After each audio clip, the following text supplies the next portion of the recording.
Shalom! Welcome to LJ's Spurs chat. Hello, Simon. Evening. We're happy today, Jamie. Good evening. Been happy since lunchtime yesterday. Happy as a pig in shit. Let's quickly get on then. After a week of unrest and fan outrage, what a time for Spurs to lift everyone's spirits with a fantastic performance at the EMPTYHAD stadium. After an even first half, Spurs found themselves 2 up. Richarlison beat City's offside trap down the right-hand side and delivered a great low cross. And that man, Brennan Johnson, finished for his second goal in as many games. Spurs added a second after their brilliant press caused City to flap at a goal kick. Richarlison again involved again, and Paunelia smashed the ball home. The second half, Spurs weathered an early storm, but did, to be fair, comfortably hold on for the victory. There's just a few points I want to make before I get Simon on. I thought that Paulinho and Bentancur were incredible in the double pivot in front of the defence. Sarr absolutely everywhere around the pitch. Rumours now that the Earth has 70% of the world is covered by water and the other 30% is covered by Sarr. The team was so obviously drilled, organised, disciplined, knowing exactly what their jobs were. Vicario needs a mention, as even though it did get me nervy at times, he didn't have much to do, but made 2 terrific saves, which some people are forgetting, to earn his second clean sheet in as many games. Simon, in the second half, after the first 10, 15 minutes, I wasn't doing my normal shitting myself. I thought they were comfortable, man. No, I mean, for me, like the first 20 minutes, we were just trying to work out how we were going to play it. And I'm glad you mentioned Vicario, because that save from Marmoush was unreal. Yeah, 99 times out of 100, Marmoush puts that away. But he came out quick, made himself big, and I think that was the foundation for the rest of the game. Everything before that, we were a bit tentative, but then everything after that, I think we were in control. We controlled 70 minutes of the game, and you listen to the interviews afterwards, and they're like the same. We couldn't play out, we couldn't play through them. We couldn't beat their press, and it was just to a man, they were unreal. I mean, The funny thing was the player that was frustrated me a little bit, but he did what he does every time. I was getting a bit frustrated with Brennan, and then he scores. Shalom. And it's just like you look at it. The defense was immense. The 3 in the middle were immense. The work rate of the front 3 was ridiculous. And it's just like, to a man, City just didn't know what to do. It was mental, because I do get nervous, probably the same as you do, when we play it out from the back. Because I think you don't play it at the back against certain teams, City, the Scum, and Liverpool. Yeah, we got away with it a couple of times. Yeah, but to be fair to them, they done it all right. I think one of the goals, I think it was the Richarlison when he beat the offside trap, that came from playing out from the back. So I can't really moan. It just gets me really nervous side. You know what I mean? I mean, Richarlison did such a good job to stay onside.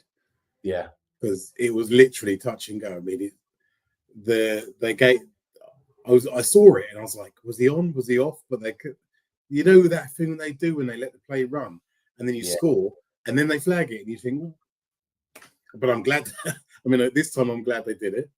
See, I could understand that, because when Richarlison went through, the linesman made a point of putting his flag down like that and running with it, and then he flagged.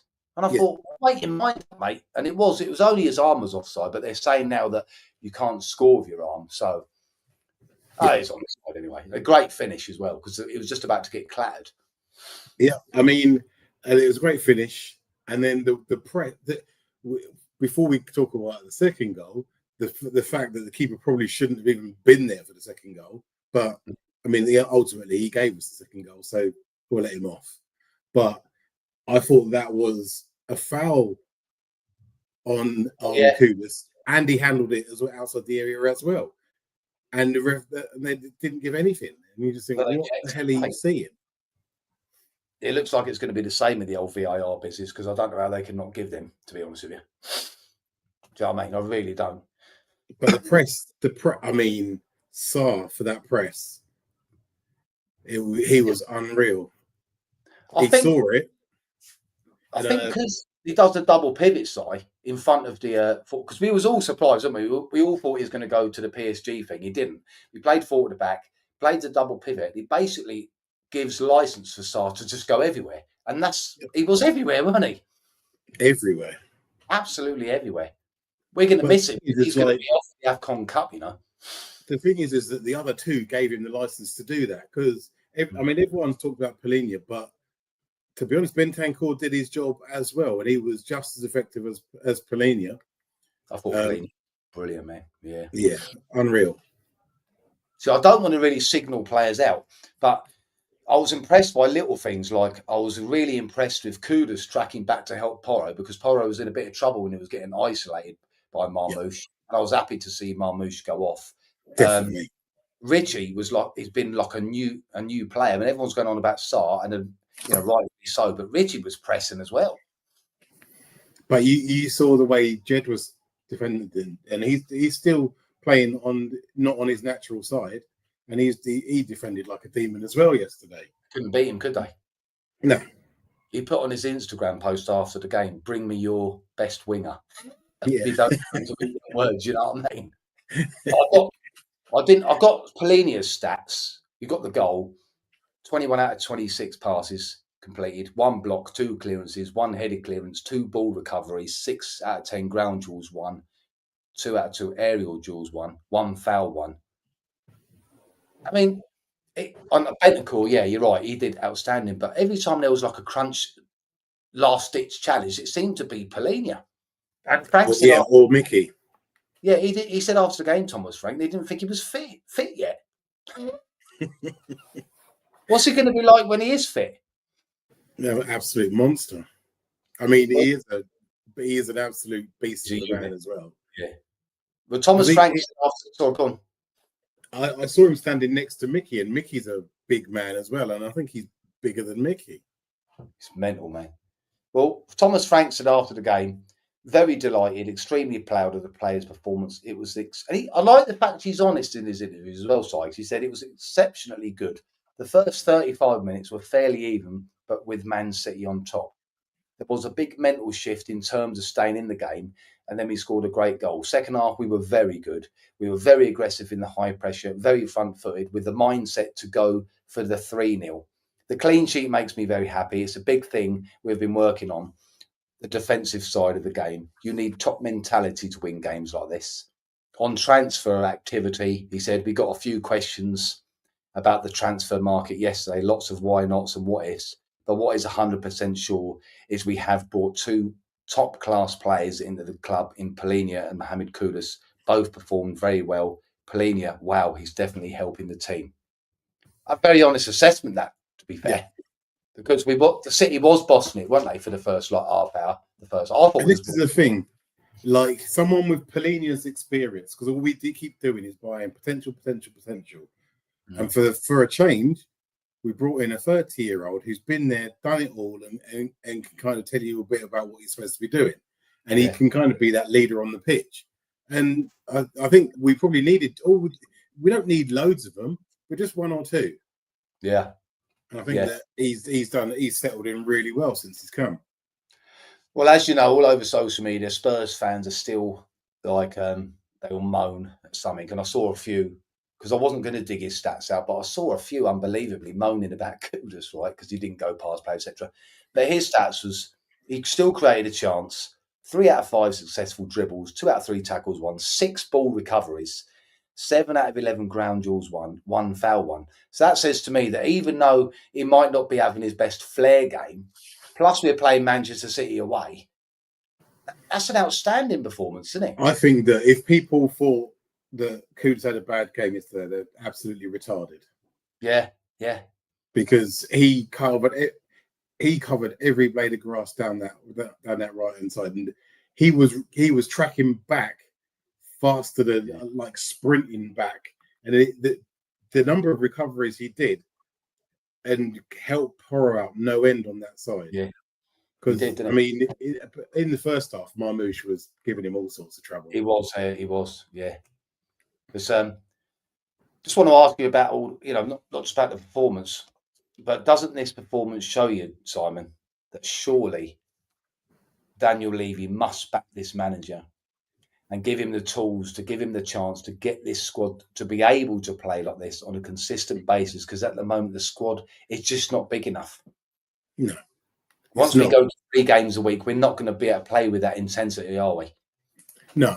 And I think that the way Frank sets us up means hopefully we won't go through the same level of injuries that we did under Ange. Because I think that Ange was running the players into the ground. And that's now his methods were part of the reason we had so many injuries last season. Because there was so many muscle injuries. It was unreal. Yeah. But I think that what we definitely need to do is avoid injuries. But we need 2-3 more. We still need 2 or 3 more players. We've got a week to do it.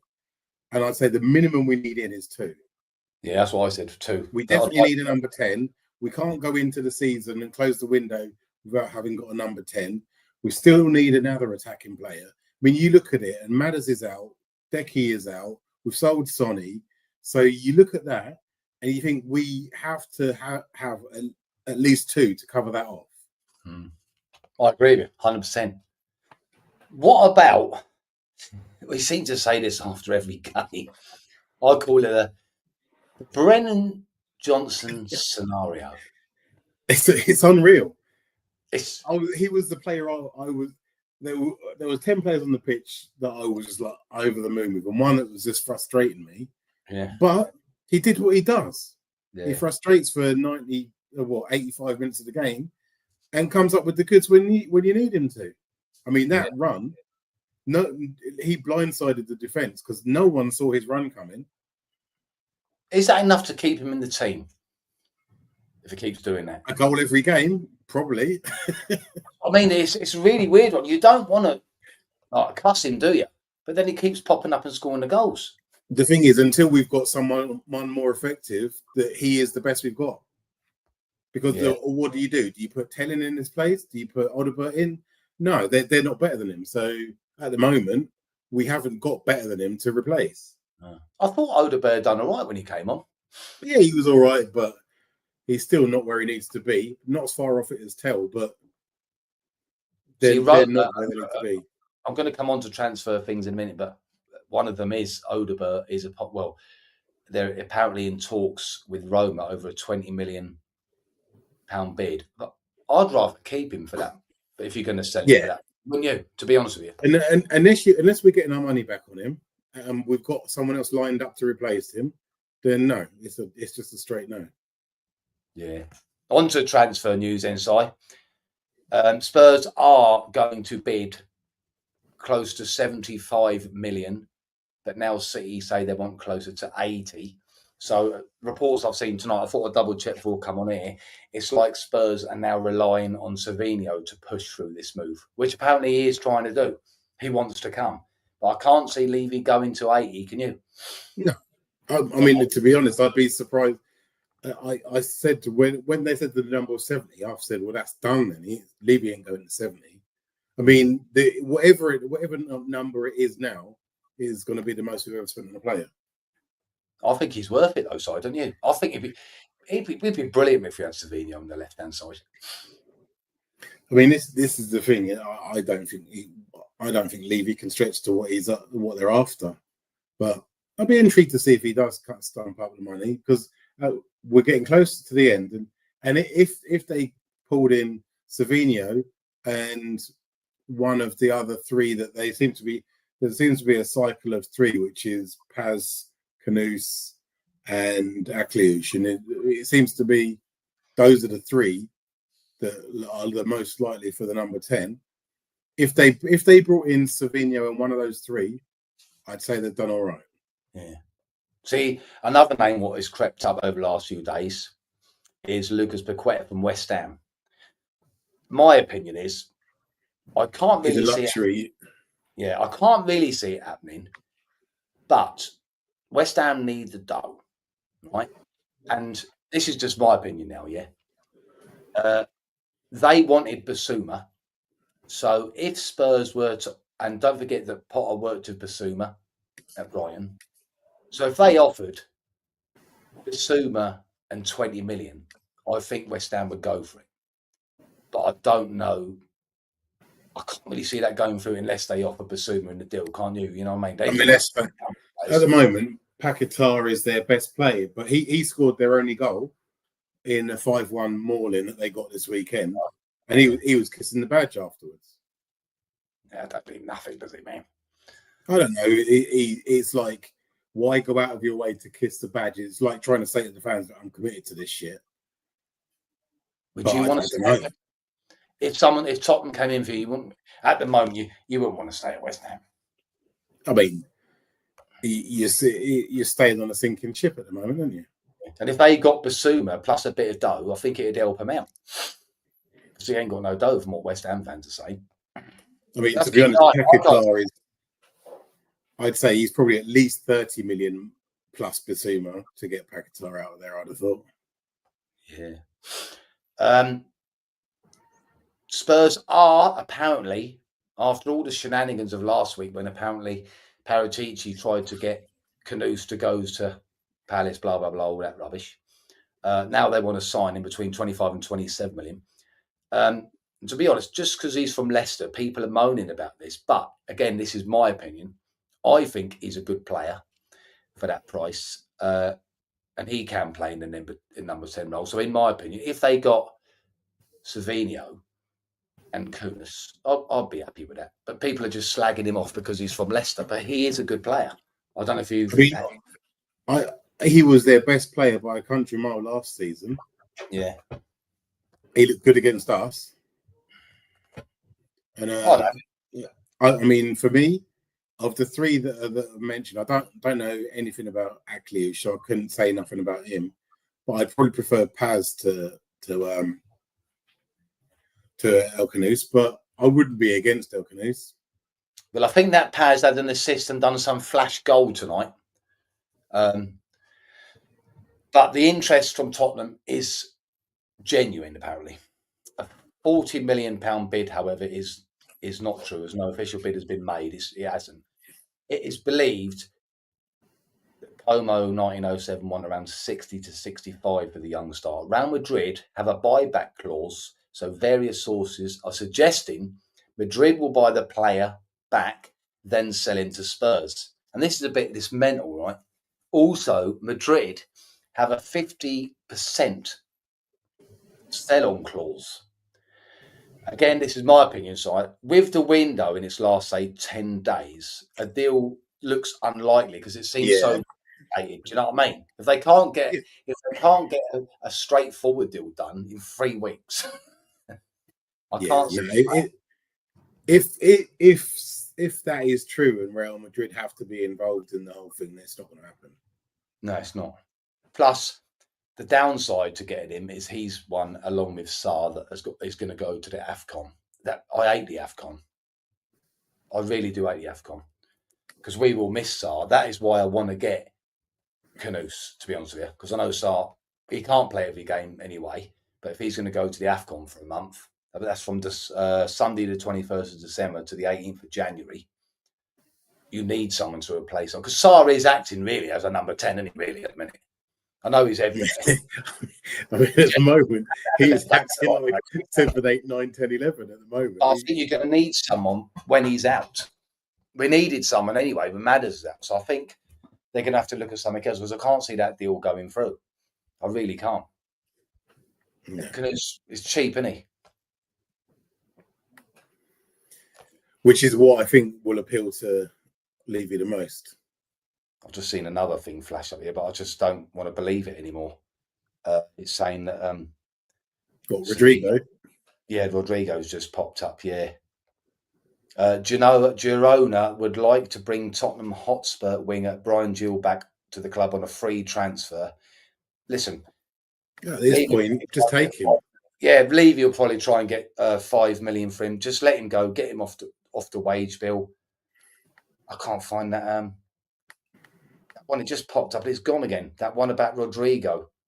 But I think he started tonight, didn't he? For the first time this season. And I can't see why he'd want to come to us anyway, unless you're going to play regular.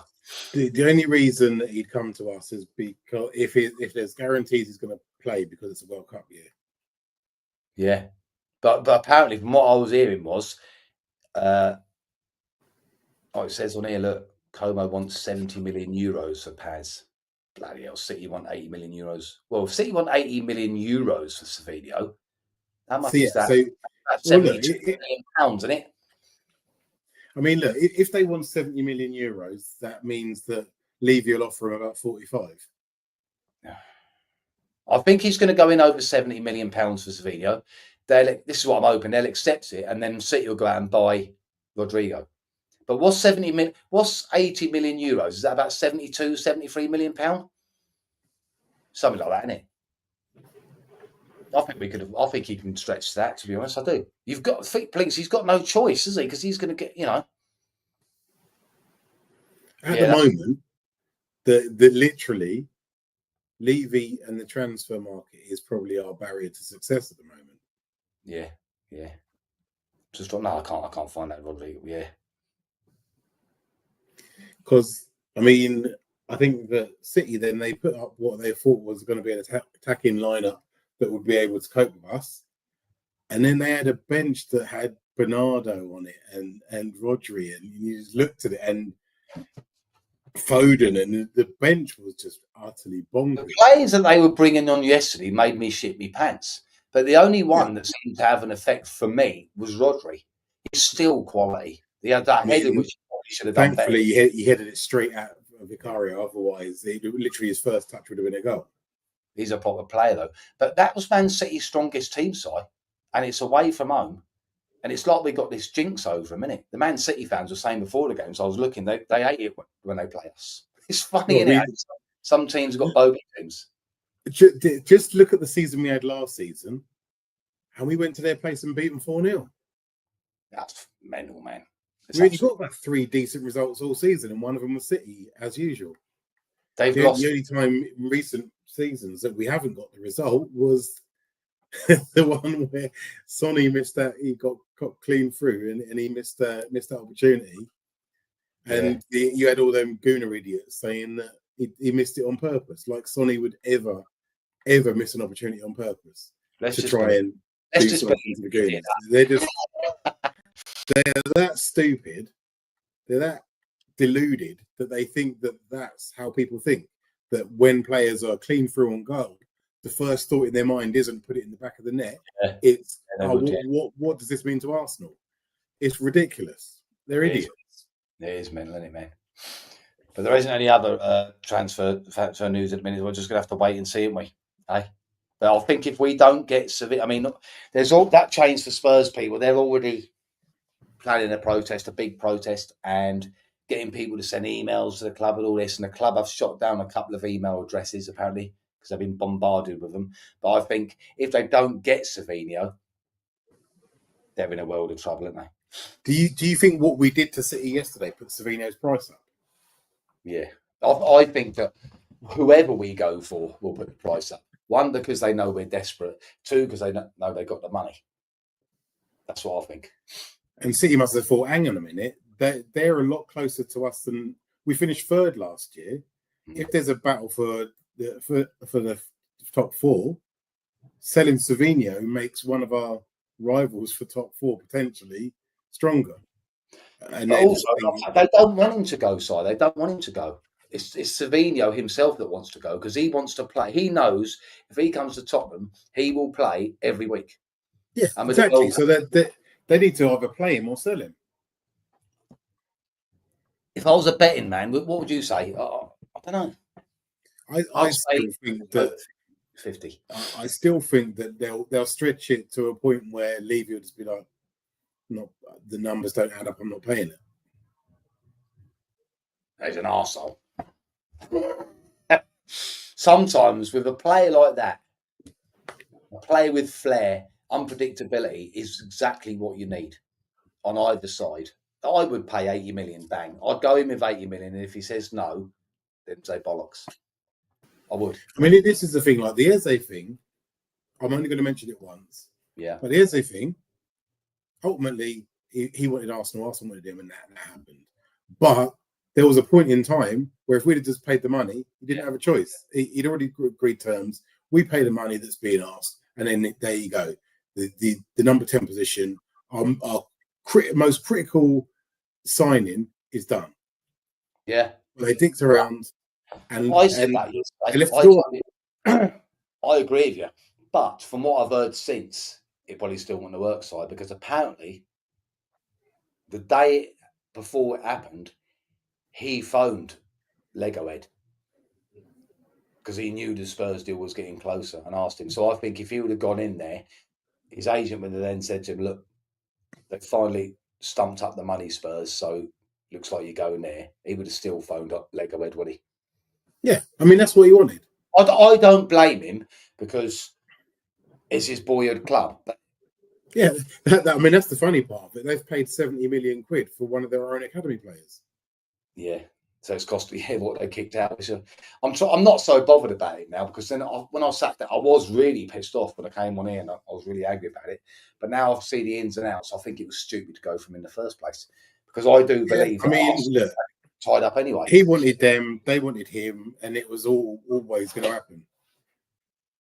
But yeah, Thomas Franks, players here don't want to play for us, which is good. No. Which is exactly right. It's just hope he cocks up now, eh? Ion has been. I mean, I don't really care what he does, if I'm honest. You look at them yesterday, and they're all going into their delusion. Oh, this is the year we're going to win the league.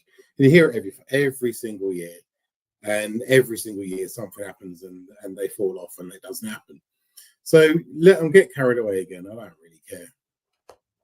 Nah, I'll just look at that. It's old news, that one. No, I don't. Yeah, they're probably okay there, do you know what I mean? But I'm not really bothered what they do. I am quite excited though.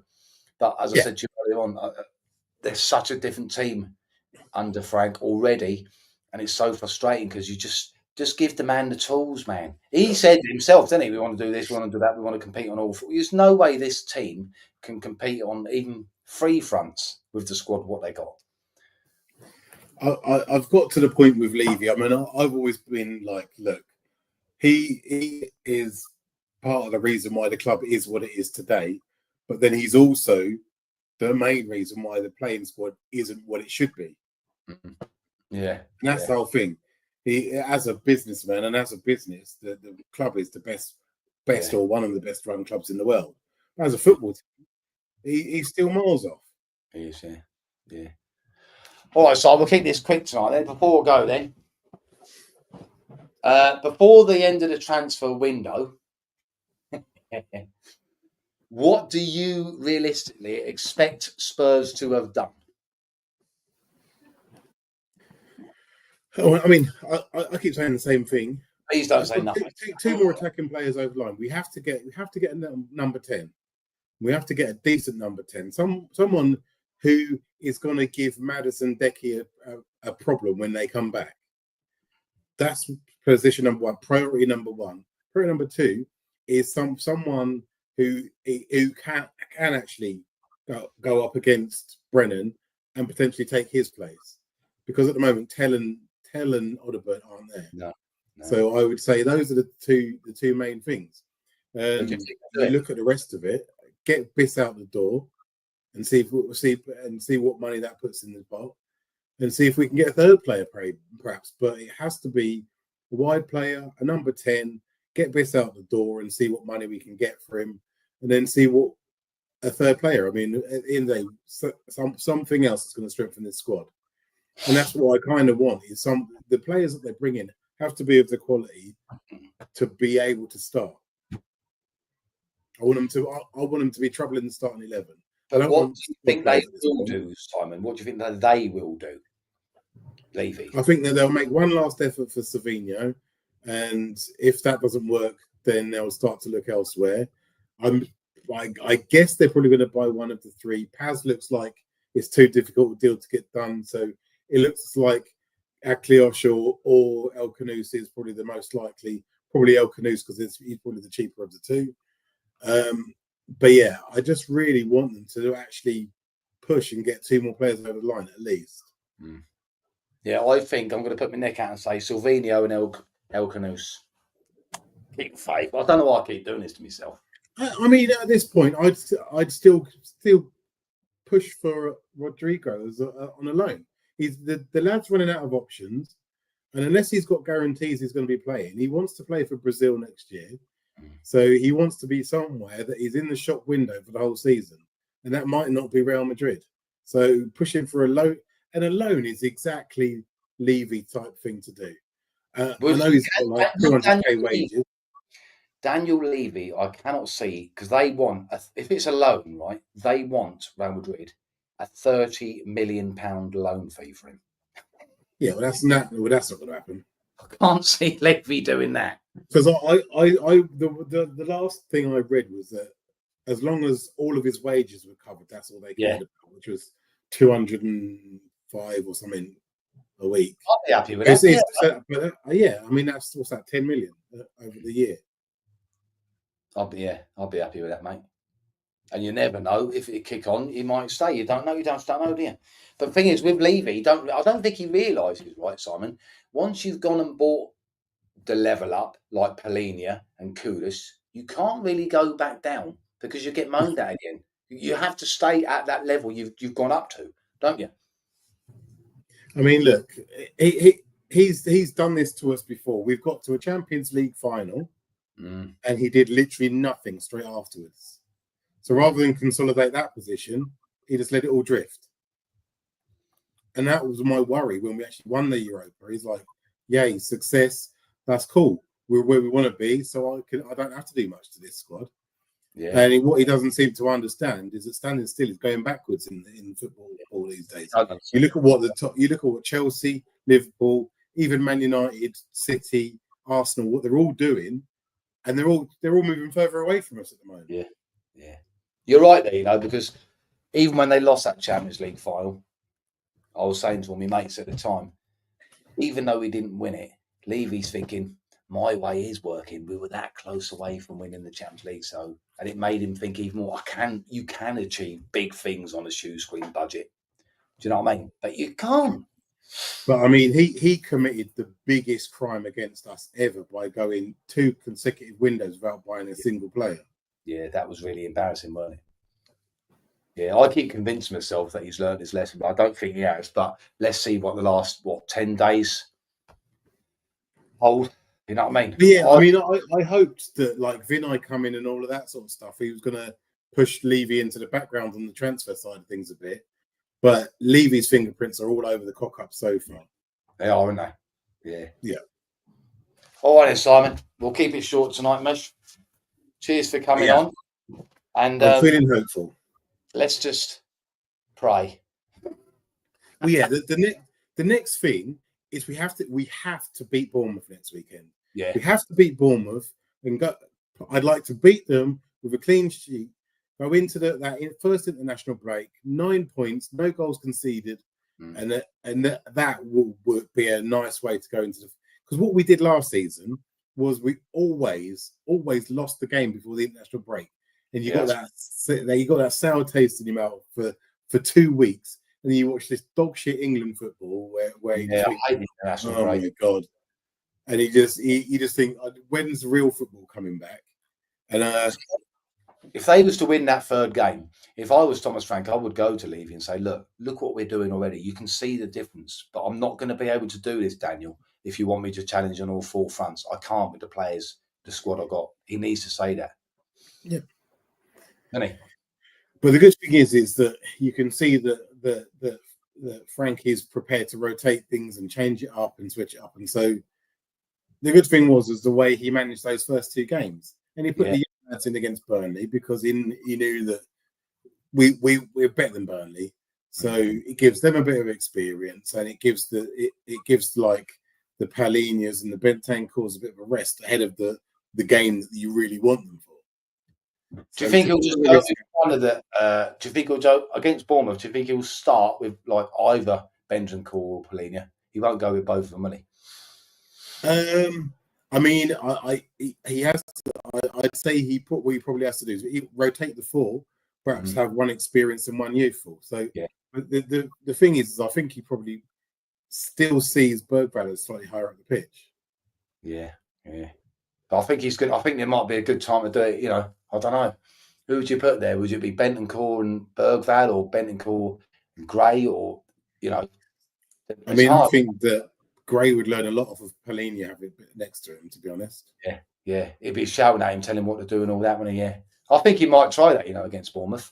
And if it don't work or it doesn't look like he's working, he can always bring him back on again. And then he knows I've got a problem here. If the young fellas can't do it against Bournemouth, even when they're besides an experienced number 6, we've got a bit of a problem here, isn't it? And the thing is you listen to Frank talk, and he knows what he needs for each game. Yeah, he does. And he's got a plan A for the game, and he's also got a plan B. So if the plan A isn't working, he already knows what he's going to do to change it. Well, hearing from some Brentford fans side, they were saying that they've watched games where he's changed formation 3 times during one game. Yeah. Yep. So he studies. That's why I love it, because he studies each team we play. And that's what you need, isn't it? Yeah. Well, he's also saying that he's studied Pep and he's studied Conte and he studies other managers as well. Yeah. But the future's bright, my mate. Yeah, the future is bright.